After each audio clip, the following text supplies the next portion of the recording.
I want to talk tonight about the Great Commission versus social justice. And I put the word verse in there, not because I'm creating a false dichotomy, but I put the word verses in there because these two things are in tension. It's been understood by Christians throughout church history that there is an inherent pull inside of the church as it relates to the Great Commission versus social justice. The concept of social justice is a relatively new word, and I'll talk more about that tonight. But nevertheless, I'm sure you have sympathy going all the way back to the book of Acts with this idea that the church is here, we have Christian transformed ethics, we're living our life in a different way in the world, and there is a desire to make people's lives better because of that. And that desire is often in tension with the clarity of the Great Commission to go into all the world and preach the gospel, baptizing in the name of the Father, Son, and the Holy Spirit, and teaching really the nations to obey all that Christ has commanded us. As we go into the world, what we find is a world that is wrecked by sin. We find cultures that are wrecked by sin. We find every culture is in the grip of sin, and every culture sins differently, has different systemic sins in it. Nevertheless, as the gospel goes forth in the world, it encounters thorns. It encounters fences. It encounters cultures that cling to their own false gods, their own false idols, and their own love of sin. And behind the cultural complexities is just the basic fact of physical poverty. I mean, one of the most obvious effects of sin in the world is the existence of physical poverty. Human suffering created by poverty is real, it's ubiquitous, it's heart-wrenching. And there's so many contributing factors to human poverty and suffering. There's corruption in government, it's probably the most common in the world, followed by droughts and bodily injury, negligence, and in our culture, sinful laziness is perhaps more common. But when you go around the world, when you leave the confines of the Protestant work ethic, you quickly find out that the main driving factor of physical poverty is not lack of good, pull yourself up by your bootstraps work ethic, but a culture that is in disrepair. And because of that, the faces of the poor are diverse. You can have in your mind the images of the refugees from war-torn nations, the suffering orphan in suburban cities. Some people are born into poverty through no fault of their own, with no hope of escape. And others, especially those in more developed nations, have made foolish choices that have catapulted their lives out of control and out of the reach of compassion, really. In the background of all that, you have Matthew 26, verse 11, where Jesus declares, "The poor you will have with you always." What a fascinating verse to think about. When Jesus declares that, is it prophetic? Is he saying, just no matter what you do, come to grips with the facts, you will always have the poor with you? Is he merely quoting Leviticus, which the verses in Leviticus as well? In Leviticus, it's an introduction to some laws for dealing with the poor, that you're not going to glean the corners of your field, and so that the widows and the orphans will always have something to eat because they will always be there. Is he giving a subtle rebuke to kind of optimistic postmillennialism that if the church were just to finally take the Great Commission seriously, we could finally end poverty once and for all? To which Jesus says, hey, good luck with that, but remember, the poor you will have with you always. Ultimately, while human suffering is profound, it is the result of the fact that sin reigns through our world. And many Christians, I think, fail to get their mind around that. And so I want to talk about some biblical principles for understanding this tension tonight. But I want to begin, so that we are keeping these in tension, I do want to begin tonight by reminding you that God does care for the poor. God cares for the poor because the Israelites were in poverty when they were in Egypt. They were enslaved in Egypt. And God came down, he condescended to them through Moses and through the angels and the trumpets. He came down with his law and he rescued his people. But it's not just merely confined to Israel. You see this throughout the scripture. Remember Zacchaeus. When he repented, he gave half of his money to the poor. And Luke describes that just as almost axiomatic, that the fact that this wealthy guy got saved, how do you know the wealthy guy really got saved? Well, he gave money to the poor. In fact, Jesus often used giving to the poor as a basic standard of righteousness. In Luke 6, he specifically blessed the poor. In one sermon, he told people to, quote, give to the one who begs from you. If you have 2 tunics, you're to share with the one who has none. And I know there's all kinds of moral implications to that, but at the very least, it's got to mean that the baseline there. Jesus, for example, told his followers not to worry about what they were going to wear because God would provide for them. And then he told them to sell all their possessions and give them to the poor so they may gain money bags that do not grow old. When you give a banquet, Jesus says in Luke's gospel, go and compel the poor to come in, the needy and the blind. When Paul was ordained to the Christian ministry, he was given one task: remember the poor. And Paul says, that great. That's the very thing that I was eager to do. And to fulfill that command, by the way, Paul took collections in all the Gentile churches to meet the needs of the poor in the Jerusalem church. One of the criteria for being an elder, it's translated in 1 Timothy 3, hospitable. But what that word means in the Greek mind, it means obviously opening your house to strangers, having people in your house, but specifically how you see it in 1 Timothy 3 and Hebrews 13 is this idea that Christians, especially missionaries that are on their way through, receive a sacrificial attitude when they are in your home. We talked about this on Sunday mornings in James. James forbids neglecting the poor. To say nothing about his illustration about telling a poor person, a poor believer who's in dire need to go away and good luck, be warm and well fed. So I feel like there are some generations of church history where that sermon right there that I just said, those verses would be confrontational. And perhaps to some of you they are. But tonight, I think I want to spend more time on the other end of the pendulum, a different kind of error when it comes to social justice, which is to respond to the existence of poverty and social injustice as if it were the church's mission to combat it. So I'm granting that there are social inequalities in the world, that there is social injustice in the world. We'll talk about how we define social justice later. But for the start, let me just say I'm granting, for the sake of the discussion tonight, and because it's also true, that there is such a thing as injustice in society, in the world, in our society. There are unjust and unequitable things in our culture and in our society. That's true. The error that I want to take issue with is for Christians to believe that it is the church's job to combat that injustice. Let me give you an example. Biola's alumni magazine, I don't know the title of it, but it recently had this cover story, and the cover across the front of the magazine was, "Is the mission of Christianity evolving?" I had Hillsong objections to the word evolving in there. Is the mission of Christianity evolving? Okay, get rid of the word evolving and just, is the mission of Christianity changing? Is it progressing? Is it morphing? Is it growing? And the story became one about social justice, about ministering to the poor and trying to eradicate poverty. And there's a prevalent trend in many social justice circles that sees the mission of the church as the transformation of the culture. And this is why I really do think that so many of today's social justice warriors are yesterday's fundamentalists, just in skinny jeans. What I mean by that is if you go back 20 or 30 years, it was the fundamentalists that, despite their isolation from the culture, had as their goal the transformation of the culture. And it was not a winnable scenario, was it? I mean, how do you transform the culture when you have intentionally built yourself apart from it? And I think there were great strengths to some of the fundamentalist movement, a focus on holiness, for example, a focus on personal conversion and changed lives. I think you saw a lot of this in the Pentecostal movement as well. I think that was probably the strength of the Pentecostal and the holiness movement in the mid-1900s. But they had as their goal the transformation of society. And this morphed over time to using political means. This is where the whole religious right movement came from, to kind of transform society through political means. That way, if the church would just get together, finally the Christians would realize that they are the majority of our culture and vote, we could change things.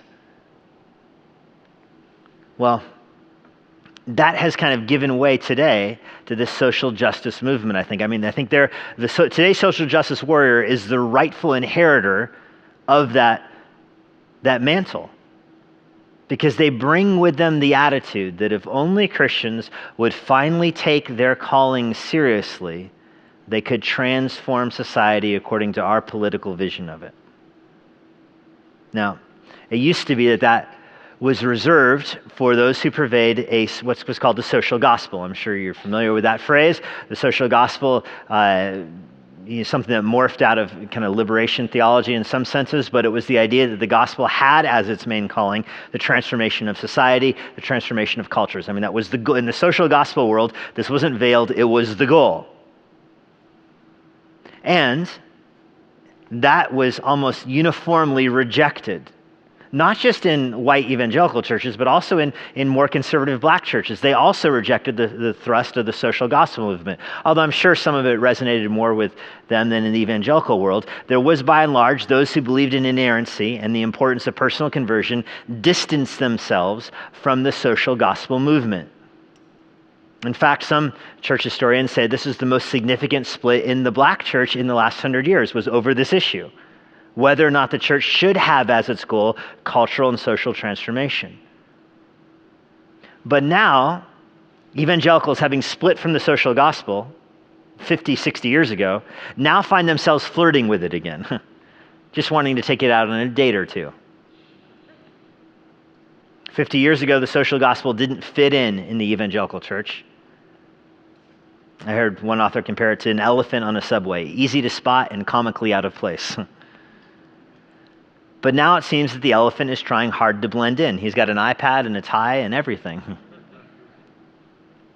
In the social justice movement, it ends up treating poverty as something that can be defeated, eliminated, or even mitigated through the church's resources. And the social justice movement views evangelism partially as converting people to Christ and partially as implementing social justice. And there's an obvious danger to this. There's lots of dangers, but the obvious one I want to talk about tonight is that if you adopt that mindset, if your mindset becomes that the church's job is to transform the culture, I want you to see by the end of tonight how quickly evangelism gets eclipsed. The uniqueness of the gospel gets diluted, and it gets replaced with a cultural etiquette or a cultural approach. And beyond that, there's the stubborn facts that if the church were to commit itself to transforming society and eradicating poverty and getting rid of social inequalities, the church is committing itself to an unwinnable war. There is no exit strategy to that war. There is no victory possible in that war. If you're defining victory as your mission as eliminating inequalities in society or eliminating injustice in society, then you will fail. Because, as Jesus said, the poor you will have with you always. It's not just that you'll fail, it's that so many churches begin to dump resources into those endeavors through the neglect of biblical and I think an effective approach to mercy ministry. And so that's why I think this is an important thing to talk about. Let me start with some definitions. First, I want to give you a definition of what social justice is. And before I do that, let me tell you that the phrase social justice is really hard to define. And it's hard to define in one sense, but not in another. It's not hard to define in the fact that there's lots of definitions out there of it. If you Google what is social justice, you will find many definitions and many of them overlap and they're similar. But it is hard to find because in the evangelical world, in our church world, those that talk most about social justice are those that want to stay far away from defining it. Because the moment it gets defined, you kind of lose your biblical framework very quickly. And so the phrase social justice is kept ambiguous in most writings, most books and blog posts and kind of evangelical sermons and speeches on this. The phrase social justice is intentionally left undefined. For some people, it means reducing your carbon footprint. For others, an end to sex trafficking and human slavery. For some, it's all about statistics of economic inequality and incarceration rates by race. Some people would see the existence of a plastic water bottle up here as a form of social injustice. I think many people mean by it something that's politically correct today, embraced by the culture today, and is an obvious good. But once it starts to get defined more particular, the support for it starts to erode. And so there's basically two ways to define social justice. Either, this first way, is results-oriented, focusing on social goods as commonly understood. This is probably the most common way in books and in theological works on social justice and from the social justice movement. This is the main definition you'll encounter. Many authors point out that this concept has its roots from William Goodwin, 1793. He wrote his book on this, where he said that every individual, and you're going to see the seeds of communism and socialism in here, and where every individual has a right to share equitably in the wealth of society. That was William Goodwin's argument, 1793. Think of 1793, you've got the empires collapsing, you've got the tea plantations falling apart, you've got slavery growing in the South and taking foothold there, you've got, on the cusp of the Industrial Revolution, so there's a lot going on in the world at this time. And so the argument that he was making is that every individual has a right to share equitably in society's wealth. That's his argument. He was, of course, a utilitarian philosopher, and his writing is what went on to basically define what utilitarianism is, which is basically what's good for the most amount of people is morally good. And he had no problem defining good as equal to wealth. What's good for people is more money, more wealth a society has. And there's a lot of overlap with capitalism here. He would have no problem saying the wealthier society is, the better for that society, as long as everybody has justice would be everybody having equal access to that wealth. Well, this term gets picked up in Catholicism, and Catholic philosophers write about this first century, and it eventually worms its way into the Catholic Catechism, where it remains to this very day. And the Catholic Catechism, I should have put this quote on the board, but let me just read it to you. It defines social justice as, quote, society ensures social justice when it provides the conditions that allow associations or individuals to obtain what is their due, according to their nature and their vocation. Social justice is linked to the common good and the exercise of authority. Let me translate that definition into more Americanized English here, that social justice or a socially just society is one where everybody has access to the wealth, and this phrase, according to their due or to their nature, is the wiggle room for capitalism to fit in there. It's linked to the common good and the exercise of authority. So in other words, in the Catholic Catechism, social justice is people in society all having the same access to wealth, although some people might have more ability to get it than others. But notice that under this view, results are what matters. Who ends up with what? Norman Geisler, I think, unfortunately, takes on some of this in his book on Loving Your Neighbor. He writes, quote, "The economic disparity among mankind is the main type of social injustice." So Geisler writes that an economic disparity is an example of social injustice. With this view, Thomas Sowell points out that charity ceases. If you have this mindset about social justice, he says the biggest tragedy in this is that charity stops being something you give out of liberty and becomes a form of justice, which is not charity. That when you give somebody money to make it an equal playing field, you're no longer acting in a charitable fashion. You're just doing what's just. I think he has a good point there. The social justice in our culture today, though, goes beyond wealth. It embraces the current concept of political right and wrong, and then it takes justice to be defined as the elimination of wrongs. I think most in the church in the last year, I think the stat that most preachers I've heard preaching this have fixated on is the disparity of incarceration rates, the disparity of literacy rates in our culture based upon race. When African Americans and whites have different literacy, have different life expectancy, have different incarceration rates, have different median incomes, etc., that becomes the main example of social injustice. And those things are all true. I'm not disputing the existence of those disparities, but that becomes the identifier of what social injustice is. And I can believe that, and I can even remember, I'm even granting that injustice exists, and that it does have its roots in injustice. I have no problem saying that. But if you define social justice this way, it ends up roping the church into the changing of that, the transformation of that. I think that suffers from a serious lack of wisdom, because what one generation or culture sees as a social injustice issue is not reciprocated. There are countless examples in main writings in the last 50 years of people who've advocated social justice of things they put forward, not fringe ideas, but the main authors in favor of social justice over the last 50 years have put forward many ideas, many examples of the way church can enact justice that now we look back on and see that they did way more harm than good. Things like wealth distribution, church giving money to all the homeless in the park.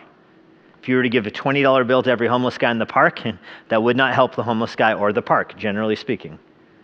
And Grudem has a very helpful catalog on this in his book, The Poverty of Nations, which is, I think it's a very good book. There's some things in there that I would object to or disagree with, but I think it's a very helpful book for understanding this principle. The things that one generation thinks would be advanced social justice often get undone in the next generation because you realize how foolish they were. And when the church adopts this, that puts the church on the front end of driving foolishness. Examples that Grudem gives, the idea of mosquito nets, or of giving direct government grants, of sending clothes. And Grudem has a long section in his book about how the way the church distributed clothes through much of Africa for 20, 30 years really stifled the economies in those places for so long. Even the coffee was the main rage for a while. Remember buy the right kind of coffee from the right kind of farmers. And now the economists have tracked the impact on that in the societies. You see how it's not helping. In fact, many economists argue it's actually hurting and driving more of a social inequality there. And that should be expected because once you leave the bounds of Scripture, there's no clear and objective description about what is good or best for people or what justice even is. I think most evangelicals understand that point, and so they stay away from this definition. But before I go to the next slide, I want you to understand that this is the definition that most social justice advocates use. That you see the evidence of social injustice based on unequal outcomes, on unequal wealth, or statistics. So many evangelicals that go down this road adopt a different definition. And they say that social justice is process-oriented, focused on fair, legal, social structures. It's what Kevin DeYoung does in his book, What is the Mission of the Church?, which is an exceptional book. If you wanted to read one book on this topic, that's what I would recommend to you. This is the book I wanted to write. I wrote my thesis, my THM thesis in seminary on this issue, and I was going to turn it into a book. And then Kevin DeYoung books came out, and I gave up. It's an exceptional book. What is the mission of the church? Kevin DeYoung. But he takes this definition for social justice. If you want to define social justice in a way that Christians can get on board with it, this is your definition. It's process-oriented. This is the kind of social justice you see described in the Old Testament. It's not outcome-oriented, but it's process-oriented. In other words, it's saying that people from all races, ethnicities, cultural backgrounds should have the same access to the legal system, should have the same protections from the law. That's what's meant by this idea. So it's not about outcome, it's about process.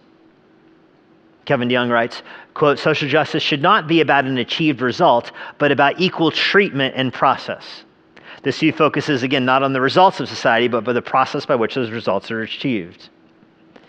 If you believe in this definition of social justice, you would be opposed to favoritism. You'd be opposed to slavery. You'd be opposed to judges turning the other way, or to a culture that propagates wealth in the hands of a few just by entitlement, or law enforcement turning a blind eye when crimes are committed by the powerful against the weak is the most obvious global example. Two standards in the law, one for the powerful and one for the least. That's unjust, and the Bible calls that unjust. The Bible condemns it. And this is what Christians are called to speak out against. Things that are not objectively right, things that are not in line with God's law. We call sin, sin. We tell Herod it's not right to sleep with whoever you want to. You tell Americans it's not right, it's not lawful, it's not biblical for you to own slaves. It's not biblical for you to make laws that enshrine segregation. Those are sinful laws. They are not compatible with a biblical world view, and they have a devastating effect on society, as our culture attests to generations later. And they are unjust laws. They're objectively unjust because they go against God's clear standard as revealed in Scripture. So you're not after the abstract outcome-oriented approach. You're at the process level. You're saying the laws that are set up that segregate people and separate people and give justice to some and injustice to others are inherently unbiblical and unjust. These are certain things that Christians understand that non-Christians struggle with.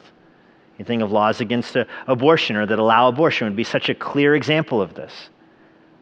It's not very often you get a thoughtful person on the pro-choice side that asks, why is it that Christians care so much about this issue? Like, what is it? Is it the politics of the thing? And I don't think that's true. I mean, I've met many Christians that have shrugged their shoulders and say, I wish both parties would be pro-life so I'd have some choices around here. I don't think it's the politics of the thing. It's that Christians understand that justice is speaking up for the weak and those that cannot defend themselves. The lack of protection for the unborn was one example. The care for orphans that has been an education which has been put forward by churches around the world for centuries. The abuse of power in many countries, where it's often the church that speaks out most clearly about that. The major sins that are tolerated in the world, and the world acts like they're no big deal, and it falls to Christians to expose them and confront them. That would be a good example of social justice. All the while remembering that the sins are institutional. They're enshrined by the culture in laws often, apathy, treated with apathy, and are not the results of differing abilities and circumstances.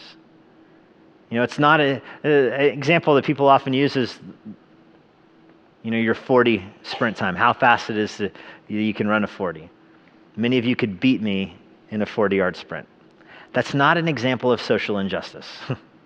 It's just that some of you are faster.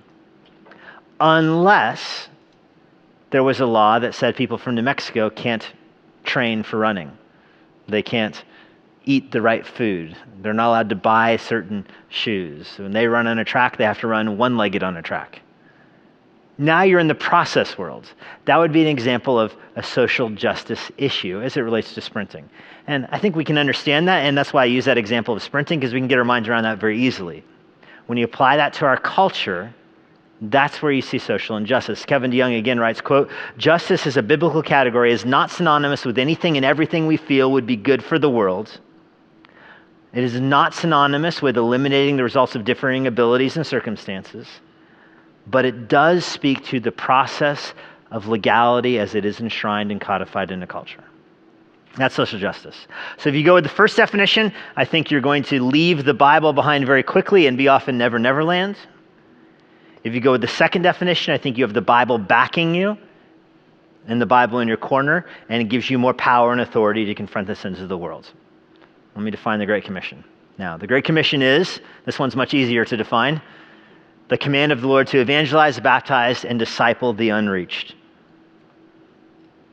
Basically comes down to one thing: preaching the gospel, proclaiming the person and work of Jesus Christ. And it's all about proclamation.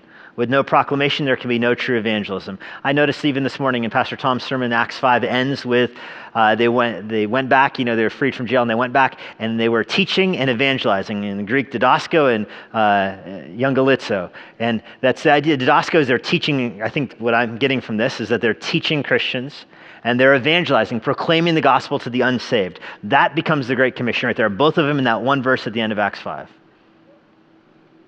You understand this from the Bible? How can people believe in him whom they've not heard? How can they hear without a preacher? So faith comes by hearing, and hearing by the words about Christ, Romans 10, 14, and 17. And that could be translated, so faith comes from hearing, and hearing a speech about Christ. That's what evangelism is. So the Great Commission is a call to reach our communities for Christ. And it starts at the most local level, and then it goes beyond that. You start with those around you, and then your neighbors and your coworkers, and you go to their neighbors and their coworkers, and then to other countries, all the way to Chad. That's the idea of the Great Commission. The Great Commission is about people, not about programs. A church fulfills the Great Commission when they are reaching people, not based upon the kind of programs they have. Now, this is going to be a point I'm filing away for later, but I want to just pull the car over briefly and talk about that right here. If I were to ask you, how are you involved in the Great Commission? I hope you would not say, well, I go to a church that has some really cool evangelism people. Like we prayed for somebody going to Chad the other day. How neat is that? We've got a group that goes to George Mason and evangelizes every week. I mean, that's so neat. I love going to a church where people go to George Mason every week and evangelize. Or some people go to the mosque and evangelize outside of the mosque. I mean, that's my church. Okay, great. That's all true. But that's not how you're involved. How are you involved in the Great Commission? Because it's about what you're doing to reach people, not about what programs you're at a church and the church has them. And you can see where this is going as it relates to social justice, of course, I think. Evangelism is about real people with real problems and real sin, and it offers individuals escape from the wrath to come. And it does so that it engages a sinner at a personal level. Now, the Great Commission will help society. It'll open society's eyes to cultural sins as more people come to faith. In theory, more people will speak out against the institutional sins, and over time, society changes. That happens. I have the book of Philemon on my side. When you think about Philemon, Paul does not tell Philemon, free all of your slaves. Paul tells Philemon, free one slave, Onesimus, and in so doing, he plants the seed that is going to turn the Roman Empire upside down. 350 words in the book of Philemon. One of the shortest books in the New Testament, and yet it has one of the most profound impacts in the New Testament, historically speaking. Turn the world upside down. That's what happens when you preach the gospel. It goes into people's hearts, and it changes them. That's what should happen. I know through history that has not always been the case. Through history, sometimes, what should happen is the gospel goes to slave owners, and they get converted, and they release their slaves. That's what should happen. But often what happens is they inherit Christianity and use it to solidify their standing in the culture. But the way it's designed by God is that it should transform society. So at this point, I want to point out that the title assumes a dichotomy. And you might think that's a false dichotomy. Can't I do both? Can't I take stands on social justice and evangelize? And you can try, but I want to submit to you the history of the human race. You see this through the Bible and through church history that when people become focused on social justice issues, it undercuts evangelism, and their social justice focus is not ultimately successful. You see this in Acts chapter 6. In Acts 6, there's a divide among the widows, and it's a racial divide. It's between the Jews and the Hellenists, the Greek widows and the Jewish widows in the church. They're not having their food distributed equitably, and there's disruption in the church. And think about how the elders responded to that. And this is just a powerful verse to think about, because believe me, if something at a fraction of that level were to happen at Emmanuel, if we were to hear that there was a racial divide in the basketball game in the gym, I'm telling you, elders would go to DEFCON 5 or 1, which is the bad one? 1. It would be code red. It'd be all hands on deck. People would be losing their minds. But think about what happens in Acts 6 when they realized what was happening with the widows there. The elders say, hey, deacons, you take care of this, because we need to stay focused on prayer and the study of God's word. A very convicting passage, to me anyway. And you see how this goes through church history. John Calvin in Geneva made almsgiving to the poor a mandatory part of church membership. You wanted to be a member of Calvin's church in Geneva, you had to sign a commitment that you would be giving a portion of your income to the poor. And there was, again, a massive immigrant population in Geneva. The people that were fleeing the religious persecution in England and in France had come to Geneva. It was over half of Geneva at least was refugees, and so that's why Calvin had that. But after Calvin's ministry, Beza and others realized that that is not an effective approach to transforming your culture. You can't mandate church membership. People give money to the poor. John Wesley was the first one who wrote a counter-argument to Calvin 150 years later. And this is described in Manfred Marceau, who wrote probably the main book on this, about the compassion of John Wesley. He writes this, quote, "Does the church have an obligation to social justice as an end or to evangelism as an end? Inside of that, does God give the church the possibility of transforming the world's social orders as an objective they should pursue?" John Calvin said, yes, the church can transform culture, and God did tell the church, you better make sure the people are giving their money to the poor or they cannot be part of the church. That was Calvin's attitude. It did not work, and it took Wesley 175 years later to come along and write a rebuttal to that, why that is not fitting for the church to have. Wesley broke from Calvin's tradition. He pushed the idea that the church's job in transforming in society was to be a gospel witness, and then let the saved people be involved with the transformation of society instead of it being the church leading the charge. It was to be the Christians instead of the church. That's how Wesley wrote and argued. And Wesley's writing, you may not be familiar with it, but believe me, it's what still carries the day in most of the evangelical world. Most of us understand that. But then the United States and slavery came about. There were many Christians who were influenced by John Wesley who understood it was their duty to oppose slavery. And interestingly enough, they got that conviction because of evangelism. They wanted to evangelize slaves. They had the Book of Philemon approach. Slaves get converted to Christ. Shouldn't that rescue Southern culture? And of course, we know that ultimately didn't work. Ultimately, in many cases, not every case, but in many cases, slave owners resisted having their slaves evangelized because that often brought with it literacy. And of course, would then be either freedom or rebellion. And this is all over. In the Southern world, the Presbyterians got their start of this. The Southern Baptists versus the Northern Baptists came out of this issue. The Southern Baptist issue was can slave owners serve as missionaries? That was the thing that provoked the start of the Southern Baptist Conference. And Christians, for the most part, spoke out against slavery. After slavery became segregation. And so this question, is it the church's job to oppose segregation?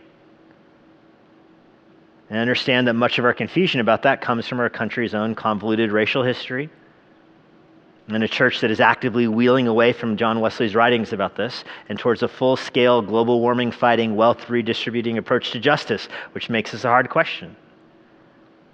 And now you're stuck with many evangelicals who say any example of injustice should be opposed by the church. We've gone from the sliding scale of opposing slavery all the way to oppose global warming with the same force that you oppose slavery. It's a gospel issue. Scott McKnight, church historian, calls this shift, quote, the biggest shift in evangelicalism in the last century. Rick Warren even wrote a book on this, and he called it a second Reformation, saying the Reformation that's hitting the church now is not about creeds, it's about deeds. It's about, eradicating poverty, eradicating malaria, ending global warming. And that's the new Reformation hitting the church. I think that Reformation would undercut the Great Commission. And so let me give you some reasons why. Here's some principles to help you think through this. Foundational principles as you try to assimilate all this in your mind. First, understand there's an Old Testament versus New Testament dichotomy here. I wish more people would write about this or think about this or talk about this when they're talking about these issues. In the Old Testament, Israel was not supposed to go in the world evangelizing. They were supposed to transform their culture right there. It's described in Deuteronomy chapter 4. Stay here and fix your country. And of course, the Israelites, some of them did a good job staying until God kicked them out. But for the most part, they did a bad job transforming. There's no missions in the Old Testament, Jonah notwithstanding. In the New Testament, you have everything turned on its head.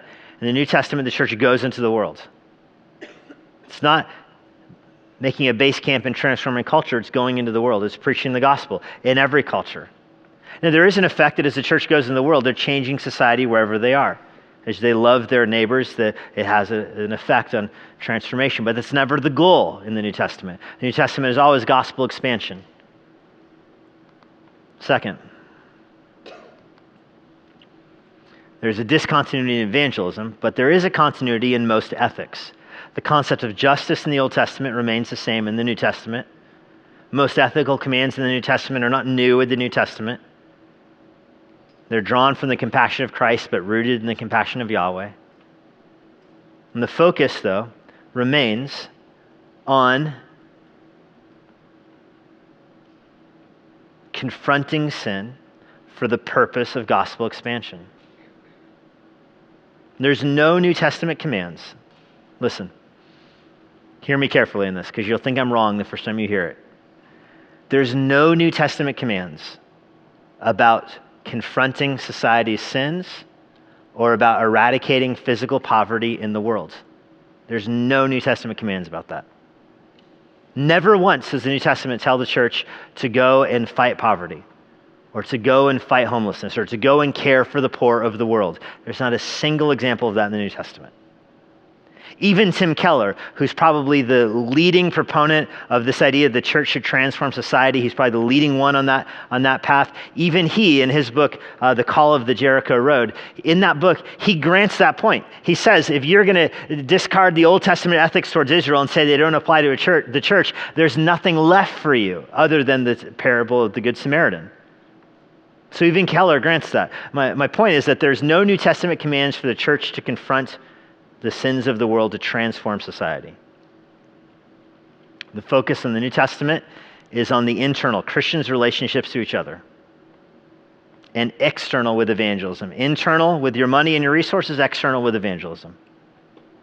Again, the Acts 6 issue. It was not that there was disparity in the widows and how they were cared for in Jerusalem. It was that there was disparity in the church in Jerusalem. When Paul's collecting money for the poor, it's not for the poor of the world, it's for the poor in the church. That's a huge distinction. And finally, there's a personal corporate distinction. Not every command in the New Testament is fulfilled by the church. Not every command in the New Testament is fulfilled by individuals. There's a difference. Some commands in the New Testament are given to the church, and some commands are given to you. Pray without ceasing. That's given to you. Appoint elders to guard watch over your souls. That's given to the church. You don't get to appoint your own elders. There's no fantasy elder draft.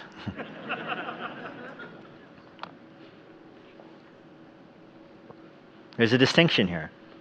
And you get that. I picked two obvious examples. The prayer without ceasing, given to people. Appoint from yourselves elders, or in Acts 6, deacons, given to the church. You don't fill that out on your own. Charles Ryrie writes this: for the most part, the method to use in effecting change in social structures is individual action rather than corporate action. Christians are called to love their neighbors, give money to the poor, and fight materialism in their lives. We're called to be evangelists in the world and to bring the gospel to those who have not heard it. At the same time, authenticate the message by our deeds. That's individual commands. So you have to ask, are the commands to fight poverty, change the culture, given to the church corporate or to the individual? And I say to the church, individual. I know there are other writers, famous Christians, Tim Keller, John Stott, Randy Neighbors, they all argue that it's corporate. But I don't, without going into the details of their arguments, I don't buy what they're selling. I think these commands in the New Testament, to the extent that they exist, are all given to individual believers. David Duran, who's president of Detroit Baptist Seminary, he has a book on missions, and he says the only external focus command given to the corporate church is church planting. That's it. I think he makes a persuasive case. You want to know a command given to the church that's looking external to the church? Church planting. Beyond that, everything external falls to individuals to do as they take the gospel into the world. Alexander Strauch, in his book on deacons, argues that Acts 6 makes this point, that the only thing that warranted the elders' attention was that it was within the church. Michael Horton writes a book on this as well.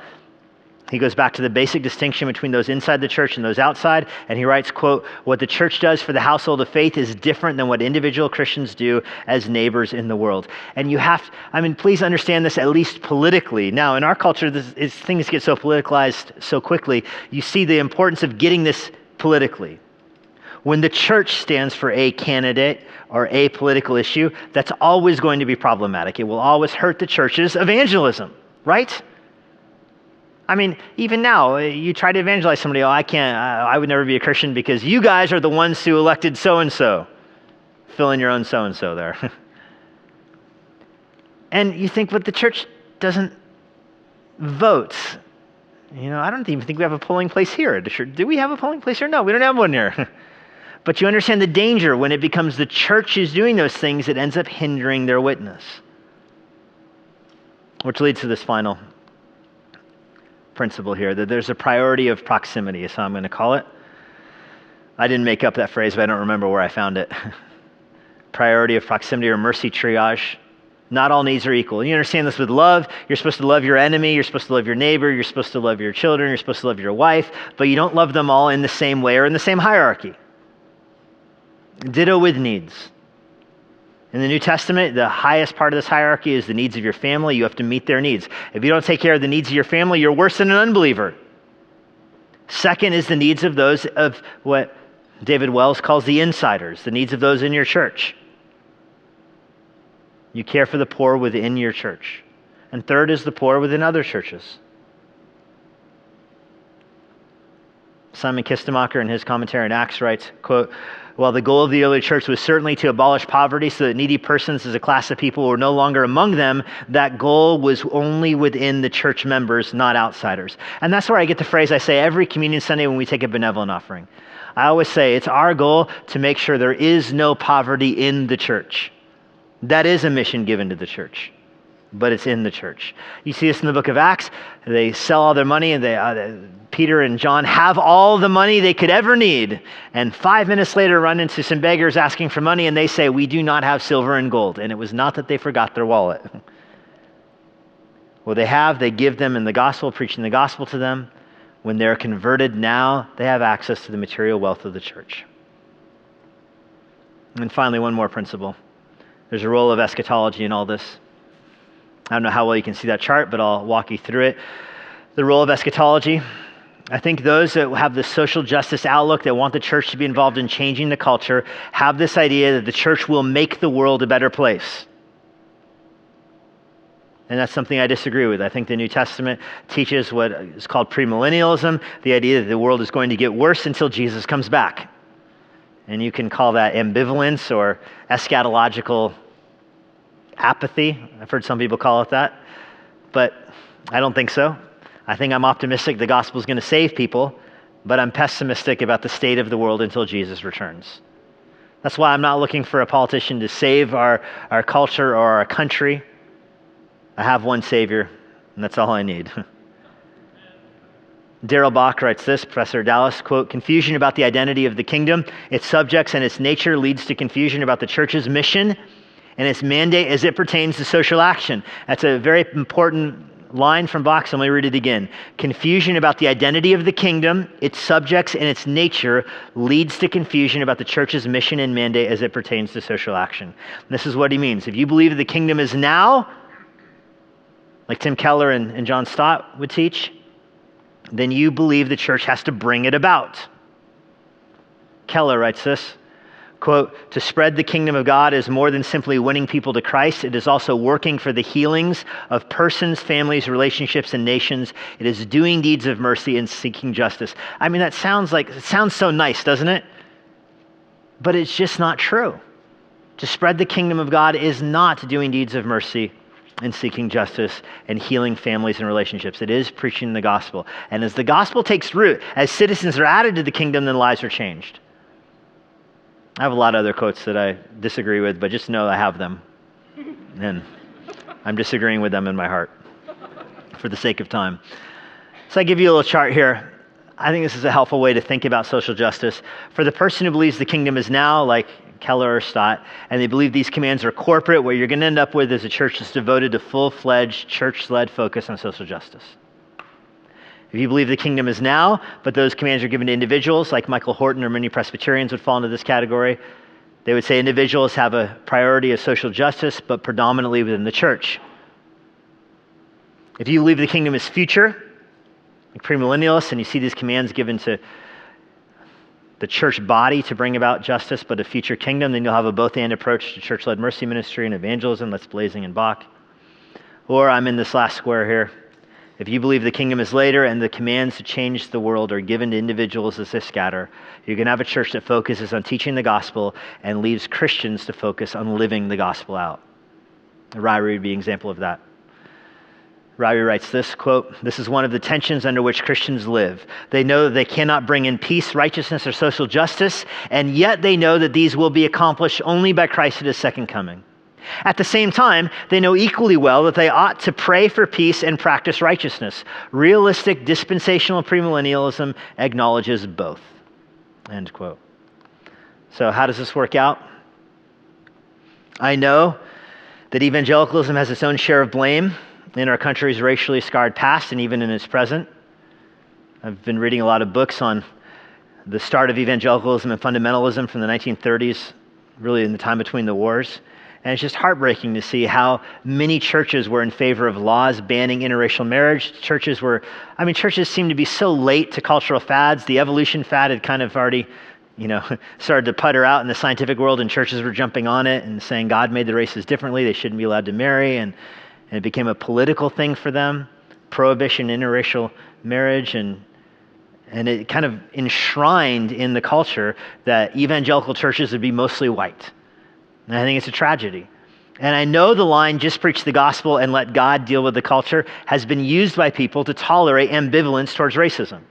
And even Jim Crow's laws, where you had Christians that wouldn't speak out against Jim Crow's laws or wouldn't speak out against interracial marriage laws because, hey, all I do is preach the gospel.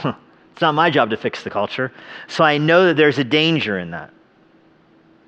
At the same time, I still think that this is the right balance, to say that it is not the church's job to change the culture. I still think it's the right balance, despite the fact how that phrase has been misused.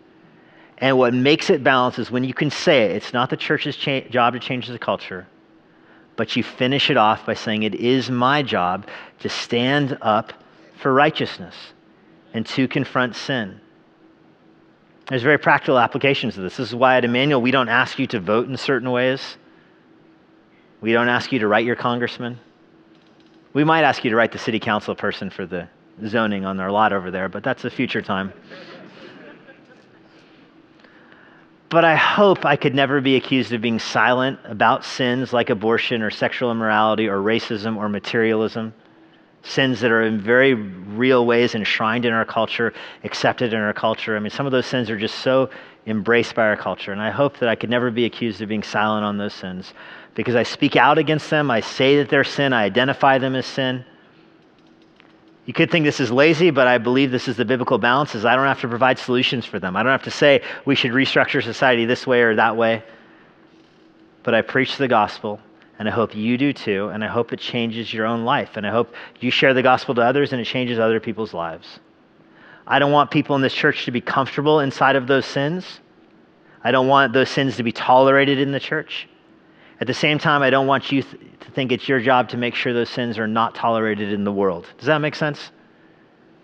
Sins of, to give you the list again that I just jotted down, homosexuality or sexual immorality, abortion, racism, materialism. Those are sins I think that are just imbibed in our culture. Those sins should not have a home in our church. They shouldn't be comfortable here. At the same time, and you should oppose them when you see them and speak out against them. At the same time, it's not our job to drive them out of our culture. I think this corporate individual distinction is important. I want IBC to raise up the William Wilberforces and the Rosa Parks of our generation. And I want the pastors here to be the John Newtons or the Greatses of this generation, to equip the saints to do the work of the ministry. And that should be your job. As you scatter into the world, you should oppose sin, you should oppose unrighteousness as it really exists, not in its perceived form, not in its outcome-based form, but in its process form. You should oppose it, you should confront it, and you should work to change the world, knowing that the main way you change the world is through the preaching of the gospel of Jesus Christ. Lord, I pray that you would give us the grace to make mature followers of you. Give us the courage to stand for righteousness, the wisdom and know how to navigate these gray areas. Give us the boldness to speak against sin with the clarity and the power and persuasion. But give us the conviction that it's our job to reach the world for Christ. Lord, we pray that you would use us this week to do just that. We ask this in Jesus' name. Amen. You have been listening to Emmanuel with Pastor Jesse Johnson. You can find more resources like this at ibcva.com. Here is a parting word from Pastor Jesse. If you have any questions about what you heard today, or if you want to learn more about what it means to follow Christ, please visit our church website, ibcva.com. If you're not a member of a local church and you live in the Washington, D.C. area, we'd love to have you worship with us here at Emmanuel. We're located in Northern Virginia, and for more information about when and where we worship, check out our church website. I hope to personally meet you this Sunday after our service. But no matter where you live, it's our hope that everyone who uses this resource is involved in their own local church. Now may God bless you this week as you seek Jesus constantly, serve the Lord faithfully, and share the gospel boldly.